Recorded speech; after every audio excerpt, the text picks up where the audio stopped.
Welcome back to our channel. నేను మీ Kavya. So SIT విచారణకి వాళ్ళ కేటీఆర్ హాజరు కాబోతున్నారు.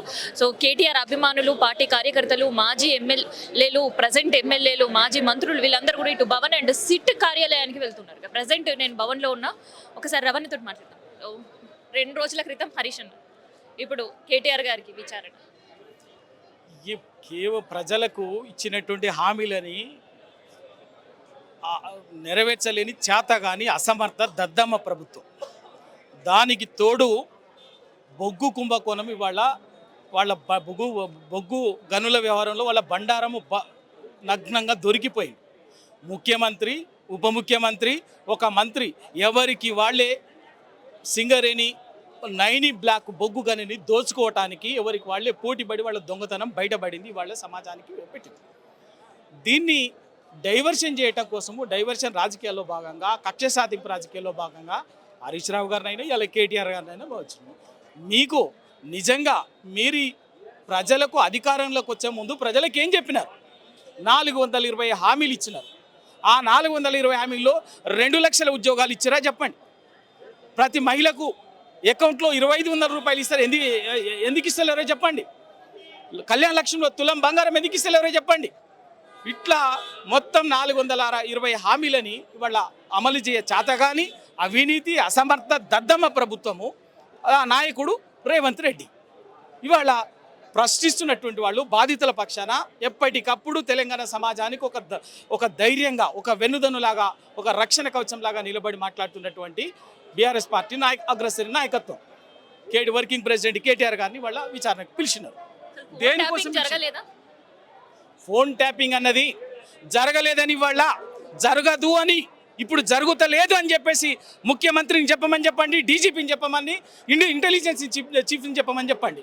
తెలియదా ఫోన్ ట్యాపింగ్ అనేది? వాళ్ళు ఈ దేశానికి స్వాతంత్రం వచ్చిన రోజు నుంచి ఈ రోజు వరకు ప్రతి ప్రభుత్వాలు ఎవరు చేస్తారు? నిఘా వ్యవస్థ చేస్తుంది, గూఢాచార వ్యవస్థ చేస్తుంది. దానికి ప్రభుత్వ వ్యతిరేక కార్యక్రమాలు కానీ, టెర్రరిస్టు కార్యక్రమాలు కానీ, తీవ్రవాద కార్యక్రమాలు కానీ, ప్రభుత్వానికి వ్యతిరేకంగా జరుగుతున్నటువంటి వాటి మీద గూఢాచార వ్యవస్థ, నిఘా వ్యవస్థ, వాటికి సంబంధించినటువంటి మీద నిఘా పెట్టి రకరకాల పద్ధతుల్లో సమాచారాన్ని సేకరిస్తుంది. అందులో భాగంగా ఇండియన్ టెలిగ్రాఫ్ యాక్టే ఫోన్ ట్యాపింగ్ని అనుమతించింది. దాని ప్రకారం పోలీస్ అధికారులు చేస్తారు. ఒక రాజకీయ నాయకత్వానికి దాంతో సంబంధం ఉండదు. కానీ కేవలం రాజకీయంగా వెంటనే సజ్జనార్ గారి ఒక ట్వీట్ చూసాం. ఫోన్ ట్యాపింగ్ అనేది చాలా సీరియస్ కేసు, దాంట్లో మేము లోతైన దర్యాప్తు చేస్తాం, మళ్ళీ విచారణకు పిలుస్తాం అనేది. సజ్జనార్ ఎవడు ఆపిండు? ఆపలే కదా సజ్జనార్ గారు కానీ, డీజీపీ గారిని ఎవరిని కూడా ఎవరు ఆపలేదు కదా విచారణ చేయటాన్ని. విచారణ చేయమని చెప్తున్నారు. మీరు వాస్తవం చేయండి, మొత్తం చేయండి. అసలు ఇదే కాదు, ఇవాళ మీకు నిజాయితీ ఉంటే తెలంగాణ కొంగు బంగారం లాంటి సింగరేణి బొగ్గు క్యాలరీస్ ఉన్నది. దానికి సంబంధించిన నైని బ్లాక్లో నగ్నంగా దొంగలు దొరికిపోయినారు. ఘరానా మోసం, ఘరానా అవినీతి దొరికిపోయింది. బొగ్గు కానీ పంచుకోవటానికి ఒక 30 ఏళ్ళు 40 ఏళ్ళు కాంట్రాక్టు కొట్టేయడానికి దొరికిపోయినరు. ముఖ్యమంత్రి బాంబార్ది కోసం ముఖ్యమంత్రి దొరికిండు. ఉప ముఖ్యమంత్రి తన మనిషి కోసం ఆయన ప్రయత్నం చేసిండు. ఇంకో మంత్రి తన సోదరుడి కంపెనీ కోసం చేసినది. బాజాప్తా తెలంగాణ సమాజానికి కళ్ళ ముందు ఉంది. దాని మీద కదా విచారణ చేయండి. ప్రజాధనం దోపిడీ జరుగుతున్నది కదా. ప్రజాధనాన్ని ప్రజలకు సంబంధించినట్టు తెలంగాణకు ఒక కొంగు బంగారం లాంటిది, ఒక పెద్ద ఆర్థిక వ్యవస్థ, ఒక జీవధార లాంటి ఒక సింగరేణి బలహీనపరిచేటటువంటి దాన్ని వీళ్ళు లూటి చేసి ఒక గుంట నక్కల్లాగా పంచుకుంటున్నారు కదా. దాని మీద విచారణ చేయండి. అది దొరికిపోయింది కదా. ఎందుకు? ఒకవేళ అది అంత కరెక్టే జరిగి ఉంటే ఎందుకు రద్దు చేస్తున్నారు? గని ఎందుకు రద్దు చేసిండ్రు? ఇవన్నీ ఉన్నాయి కదా. మీరు ఇవాళ ఒక్కొక్క దాని మీద దేని మీద విచారణకి ఏం భయపడేదేం లేదు. కేవలం రాజకీయంగా వీళ్ళ అసమర్థతని, వీళ్ళ అవినీతిని, వీళ్ళ అరాచకాన్ని, వీళ్ళ దాష్టికాన్ని ఎప్పటికప్పుడు కేటీఆర్ గారు, హరీష్ రావు గారు ఎప్పటికప్పుడు చీల్చి చెండాడుతున్నారు. కాబట్టే దాన్ని డైవర్షన్ చేయడం కోసము, వాళ్ళని రాజకీయంగా కక్ష సాధించడం కోసము వ్యక్తిత్వ హననానికి పాల్పడతారు.